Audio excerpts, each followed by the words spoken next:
ولا تحسبن الله غافلا عما يعمل الظالمون إنما يؤخرهم ليوم تشخص فيه الأبصار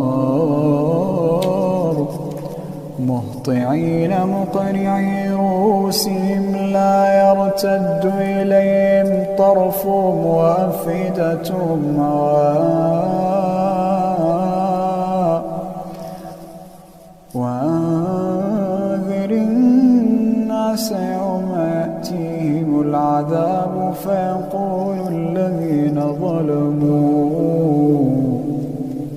فيقول الذين ظلموا ربنا أخرنا إلى أجل قريب